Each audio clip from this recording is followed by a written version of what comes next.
Miriam had been gone 22 days when the package arrived. I remember because I had started counting mornings instead of sleeping through them. 22 mornings without the sound of her opening the cabinet above the coffee maker. 22 mornings without her leaving half a cup untouched beside the sink. 22 mornings of catching myself buying 2 bananas at the grocery store and quietly putting one back.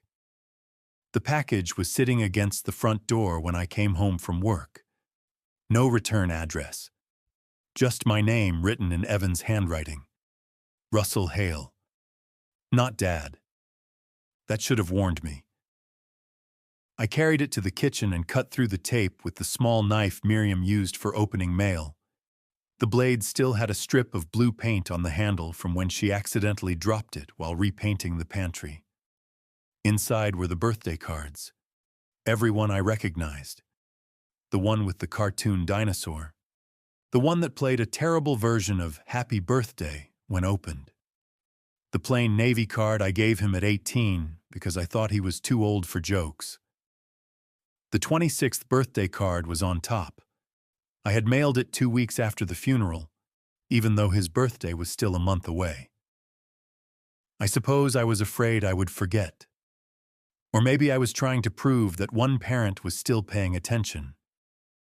Evan had never opened it. Across the envelope in thick black marker were the words, "You knew what she did."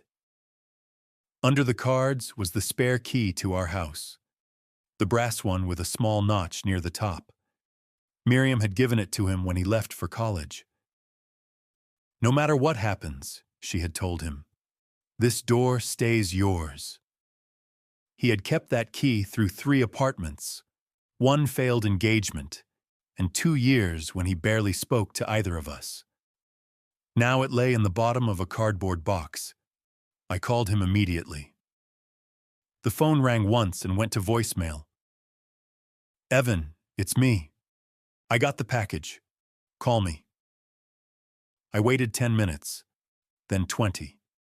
At 45 minutes, I called again. Straight to voicemail. By evening, the message had changed. "The number you are trying to reach is not accepting calls." I stood in the kitchen with the phone pressed to my ear long after the recording ended. On the counter, the unopened birthday card looked less like mail and more like evidence. Evan and I had never been what people call close. We loved each other. I was certain of that. But love and ease are not the same thing. When he was little, we understood each other better. I taught him how to throw a baseball without dropping his shoulder. He followed me through the hardware store asking why every tool existed. On Sunday mornings, he would sit on the kitchen counter while I made pancakes, stealing pieces before they reached the plate. Then he turned 13 and started looking at me as though I had missed an important meeting about who he was becoming.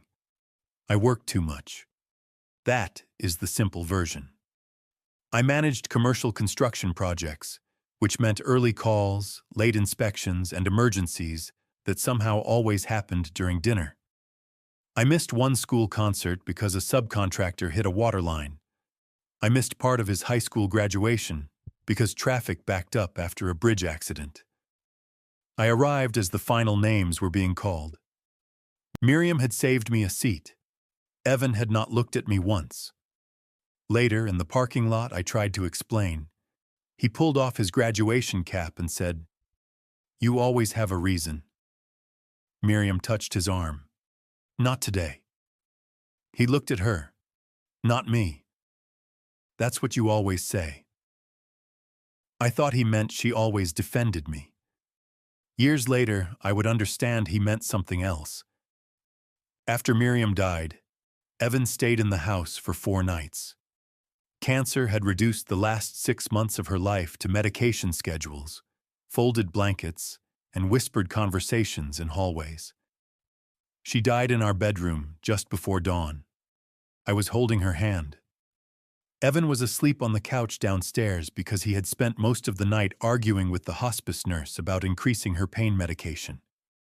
When I told him she was gone, He stood at the bottom of the stairs and stared at me. He did not cry. He asked, "Was she alone?" "No." "You're sure?" "I was right there." He nodded once. Then he walked past me and shut himself in the bathroom. At the funeral, he gave the eulogy. He spoke about Miriam teaching him to drive, waiting outside his first job interview, mailing homemade cookies to his dorm even after he told her to stop. He did not mention me. That hurt, but I told myself grief made people selective. Afterward, while everyone gathered in the church basement around trays of untouched sandwiches, Evan approached me holding Miriam's leather purse. "I need the key to her desk." "What desk?" He frowned. "The roll-top desk in the guest room." "It doesn't lock." "Yes, it does." I almost corrected him again. Then I remembered the small center drawer Miriam kept closed. I had assumed it was stuck. "I don't have a key." "She said you did." "When?" "Before she got too sick to talk." He studied my face as though waiting for something to appear there. "What exactly did she say?" His grip tightened around the purse strap. "She said, 'Your father knows where everything is.'" "That sounds like her." "No, Dad, it doesn't." Before I could ask what he meant, my sister called me over to speak with the funeral director. When I looked back, Evan was gone. That was the last normal conversation we had. 2 days later, I found the guest room desk open. Not forced. Open. The narrow center drawer had been pulled out and left on the bed.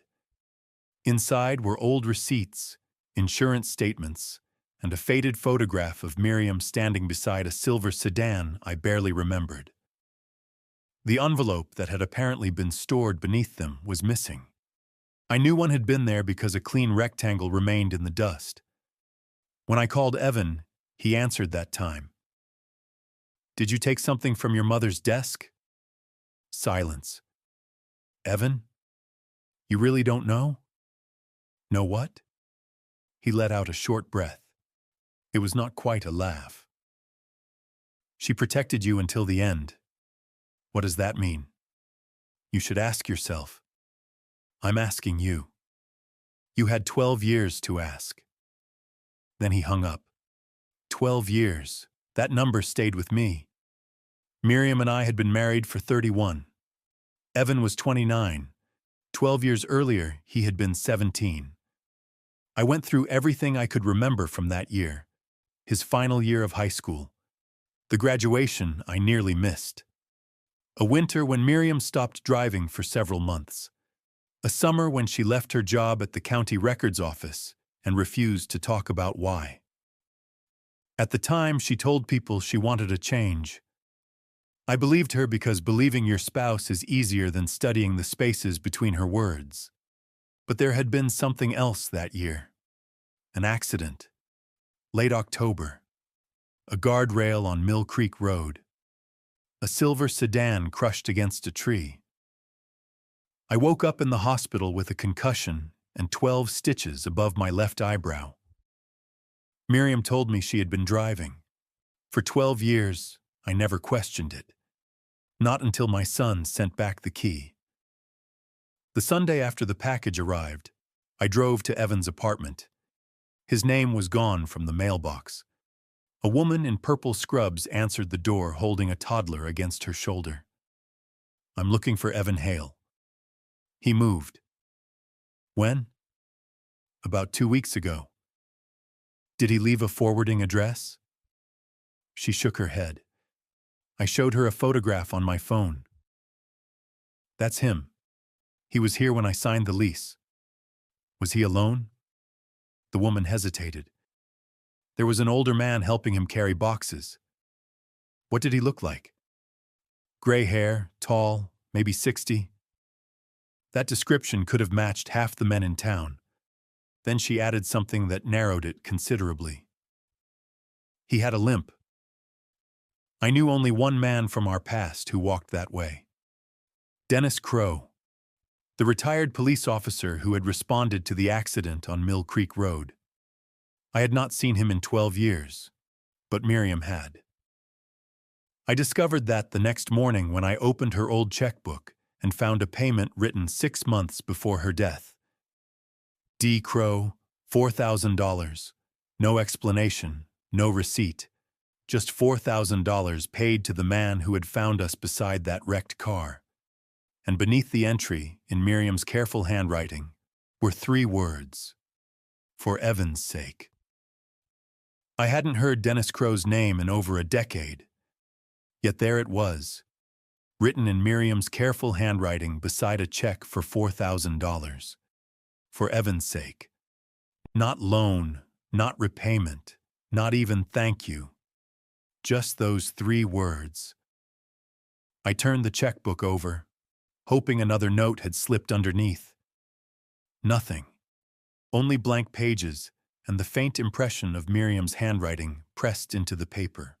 For the first time since her funeral, I had the uncomfortable feeling that my wife had lived part of her life somewhere I had never been invited. Dennis still lived in the same brick ranch house on the east side of town. His mailbox leaned slightly to the left. The maple tree in the front yard had grown so wide it nearly covered the driveway. He opened the door before I reached the porch. He recognized me immediately. Russell, you knew I'd come. He gave a tired smile. I've been expecting you for years. That wasn't the answer I wanted. I found a check from Miriam. I figured that's what finally brought you. Why was she paying you? Dennis didn't answer. Instead, he stepped aside. Come in. His living room looked exactly the way retired cops' living rooms always seem to look. Too quiet. Family photographs, fishing trophies, a police retirement plaque gathering dust on the mantel. He offered coffee. I refused. I need answers. So did Miriam. My jaw tightened. What does that mean? He sat down slowly, favoring his bad leg. It means she asked me the same questions every year. What questions? If something happens to me, will you tell him? The room suddenly felt much smaller. Tell me what? Dennis looked toward the window. I told her the truth belonged to her. And? And every year she'd say... He stopped. Not yet. I leaned forward. What truth? Instead of answering, Dennis asked a question. What do you remember about the accident? The roads were wet. He nodded. I remember headlights. Another nod. I woke up in the hospital. What else? I searched my memory. Nothing. Just flashes. Rain against the windshield. Miriam saying something. A loud horn. Darkness. That's it. Dennis wasn't surprised. That's what the neurologist said. What neurologist? The one at County Memorial. I don't remember seeing one. No. He looked at me with quiet sympathy. You probably wouldn't. He stood and walked into another room. When he returned, he was carrying a worn manila folder. My name was written across the tab. He placed it on the coffee table. Miriam left this with me. When? The week after the accident. Why? In case you ever started asking questions. I reached for it. Dennis stopped me. Before you open it, answer one thing honestly. I nodded. If you discovered your wife had lied to protect you, would you still believe she betrayed you? The question caught me off guard. Protect me from what? Exactly. He let go of the folder. Inside were newspaper clippings, insurance papers, police reports, then something unexpected. A folded letter addressed to Dennis. Not to me. I unfolded it carefully. Dennis, If Russell ever comes looking for answers, please don't tell him everything. Only tell him enough that he'll look for the rest himself. If he hears the whole story from someone else, he'll never believe it. He has to discover it one piece at a time. Miriam. I read it twice, then looked back at Dennis. You've had this for 12 years? Yes. You could have shown me. I gave my word. I flipped through the rest of the folder. Tow truck invoices, repair estimates, hospital discharge papers. Then, a single photograph. The silver sedan after the crash. I stared at it. Something felt wrong. Very wrong. The driver's side of the car had been crushed almost completely flat. The steering wheel bent upward, glass everywhere, but the passenger side was barely damaged. I frowned. Dennis. He looked over. They told me Miriam was driving. They did. I pointed at the picture. If she was driving, how did I end up with only a concussion? He didn't answer, because he didn't have to. The photograph had already asked the question. I drove home with the folder sitting on the passenger seat. For 12 years. I had believed Miriam nearly died because someone else hit her car. Now I couldn't stop looking at that photograph. The driver's side was destroyed. If she'd really been sitting there, she should have been the one with brain injuries, not me. Instead, she'd walked away with a broken wrist. I had lost nearly an entire night. Nothing added up. That evening I called the hospital. I didn't expect much. Medical records older than a decade usually disappear into storage. To my surprise, the records department found my file. There is one issue, the woman said. What? Someone already requested copies. My grip tightened around the phone. When? About 3 weeks ago. 3 weeks. The week after Miriam died. Who requested them? I'm sorry, sir. I can't disclose that. I already knew. Evan. That night I couldn't sleep. Around 2 in the morning I wandered into the garage. Most people keep boxes there.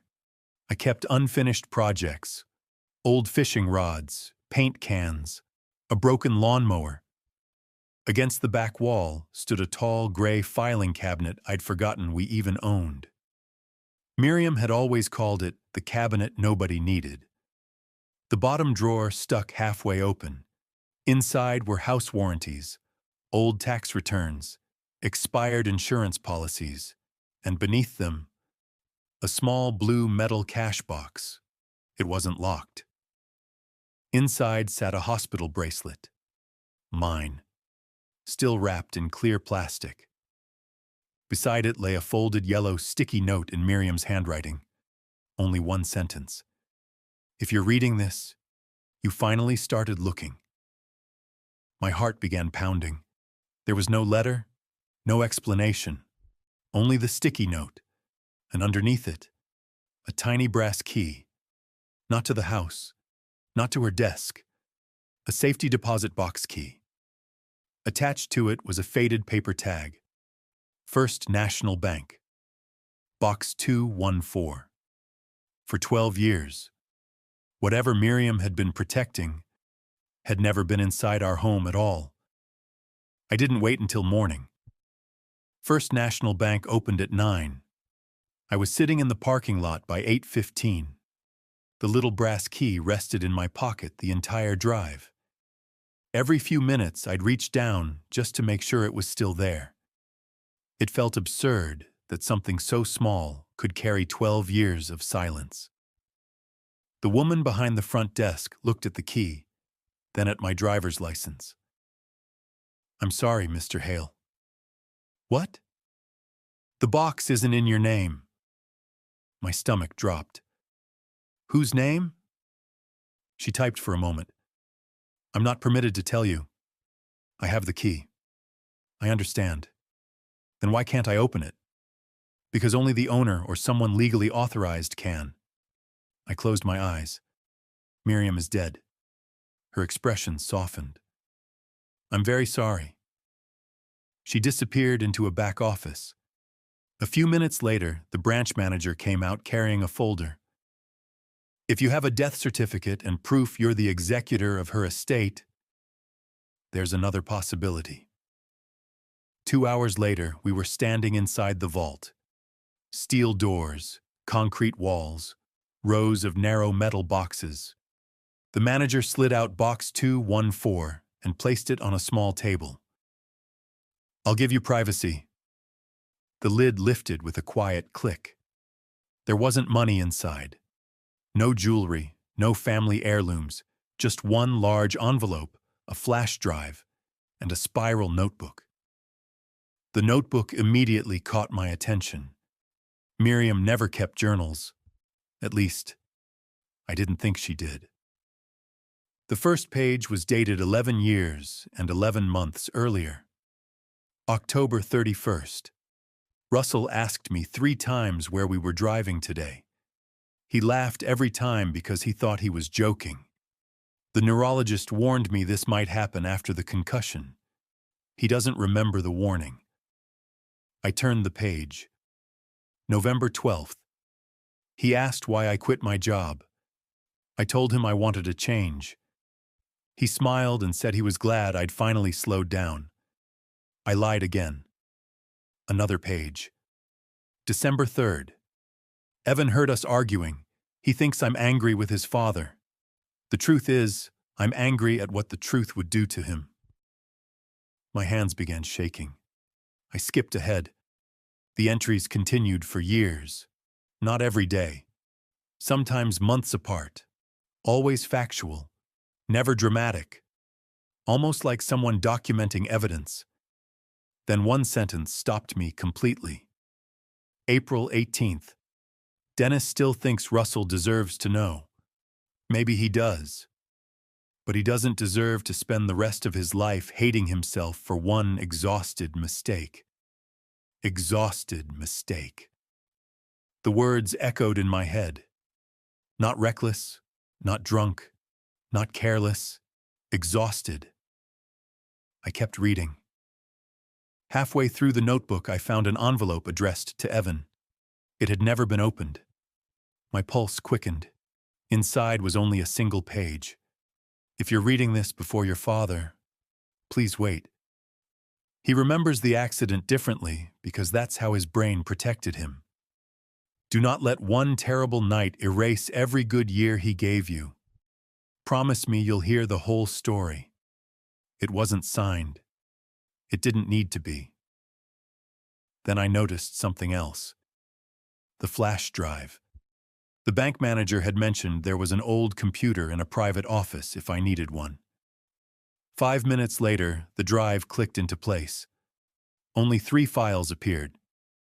Hospital report.pdf, police interview.mp4, redlast.mp4. I opened the hospital report first. It confirmed the concussion, temporary memory loss, retrograde amnesia, expected confusion for several weeks. None of that surprised me anymore. The second file did. The police interview was grainy, recorded in a hospital room. The timestamp showed the day after the accident. There I was, bruised, bandage over my eyebrow, looking 10 years younger.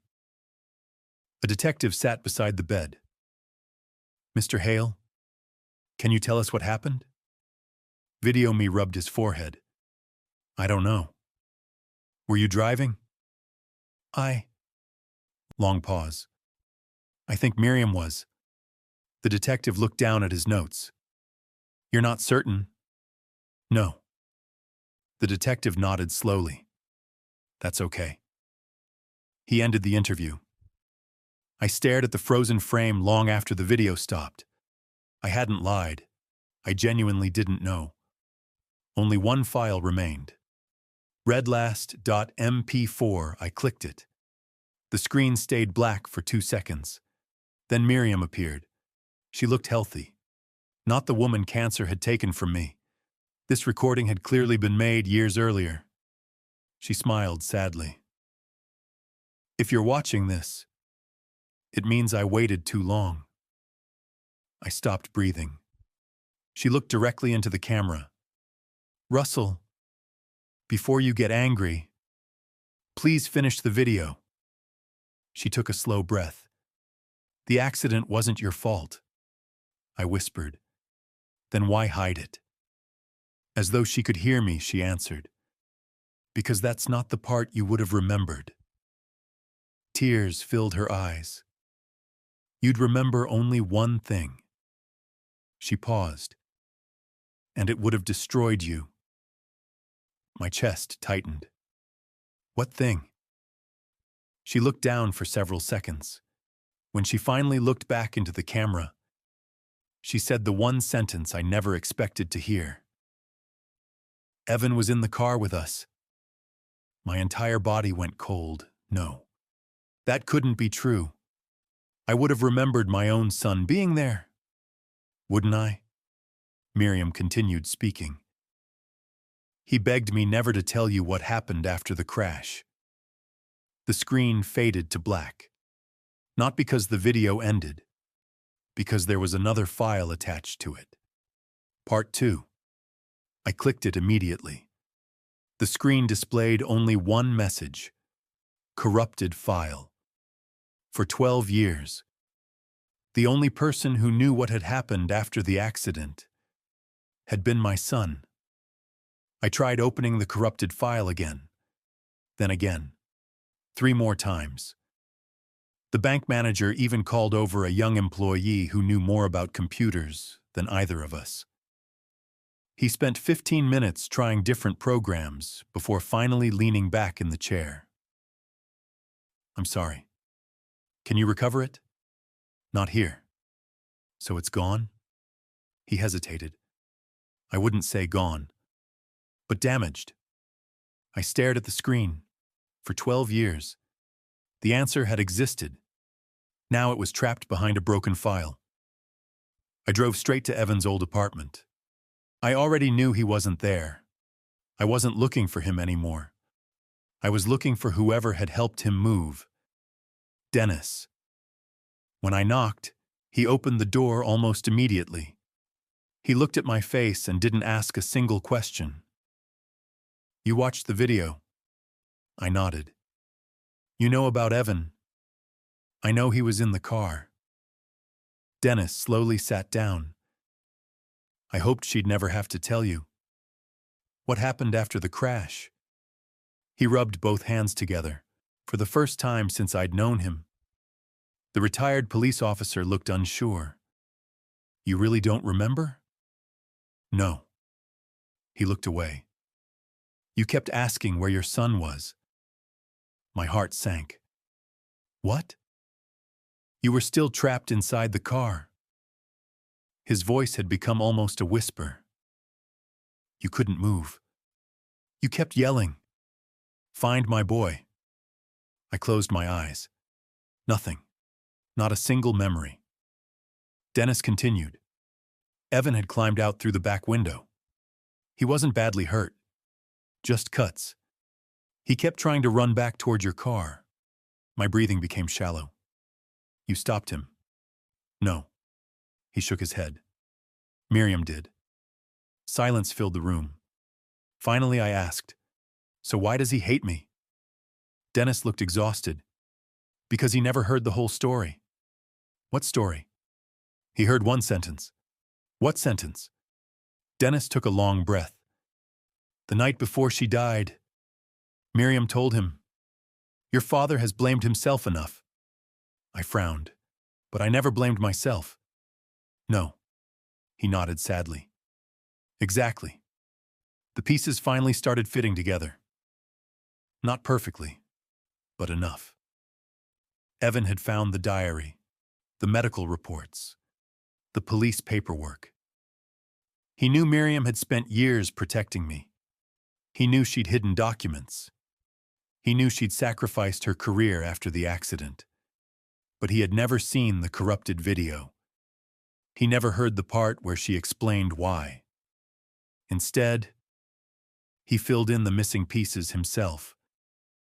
He believed I'd known the truth all along, that I'd let my wife carry every consequence while pretending nothing had happened. The man my son hated had never existed. Where is he? Dennis reached into a drawer, pulled out a folded piece of paper. He left this. It was an address, a small town nearly 3 hours away. I told him, if you ever came asking instead of defending yourself, I'd give it to you. I arrived just before sunset. Evan was sitting on the porch of a small rental house, sanding an old wooden rocking chair. He looked up. Neither of us moved. After a long silence, he spoke first. You found the diary? Yes. You found the reports? Yes. He nodded. Then there's nothing left to say. There is. He set the sandpaper down. What? I took the flash drive out of my pocket. The last video is corrupted. His expression changed, just slightly. What? It cuts off. I never watched it. I know. He frowned. How do you know?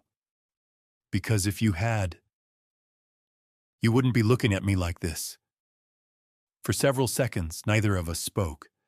Then I handed him the flash drive. He plugged it into his laptop. The same broken message appeared. Corrupted file. He stared at the screen, then quietly asked, So, you really don't know? No. He covered his face with both hands. When he finally looked up, his eyes were full. I thought... He couldn't finish. I know. I thought you let Mom ruin her life. I didn't even know she'd ruined it. He nodded slowly. I know. I reached into my jacket, pulled out the letter Miriam had written to him, the one he'd never opened. I found this. He looked at the handwriting. His hands immediately began shaking. I've never seen it. You took everything from the desk. I missed this. He unfolded it carefully. Halfway through, he stopped reading. Tears rolled silently onto the paper. The final lines read, If your father ever reads this beside you, hug him before he starts apologizing, because he'll try to carry every ounce of guilt that doesn't belong to him. Don't let him. I made my choice. Not because he asked me to, because I loved both of you more than I loved being right. Evan lowered the letter. For a long moment, he couldn't speak. Then he whispered, I'm sorry. I shook my head. No. I wasted almost a year. So did I. I should have asked. I should have looked sooner. Neither of us was completely innocent. Neither of us had been completely wrong.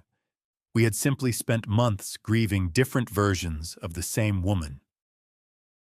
A week later, we returned to the cemetery together. The autumn wind moved quietly through the trees. Evan knelt first and brushed a few leaves away from Miriam's headstone. I was angry at Dad. He smiled sadly. And he was angry at himself. I stood beside him. We both underestimated your mother. He laughed through his tears. She managed to keep teaching us. Even after she was gone. Before we left, Evan reached into his coat pocket. He handed me something wrapped in tissue paper. Inside was the brass house key he'd mailed back after the funeral. I think Mom would have wanted you to keep this. I closed my hand around it. For months I had thought the key meant my son was closing the door on me forever.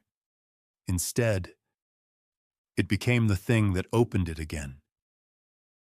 And as we walked back toward the parking lot together, I realized something Miriam had understood long before either of us did.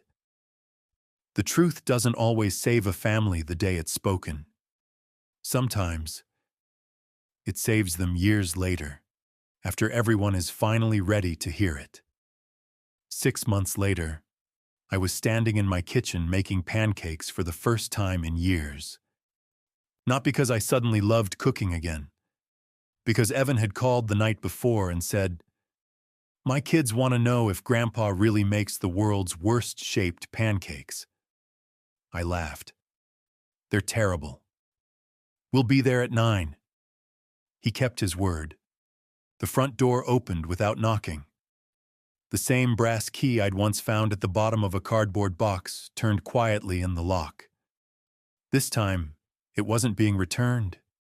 It was being used. Life didn't magically become simple. There were still long pauses in conversations. There were still questions neither of us could answer. Sometimes we'd remember the same day completely differently.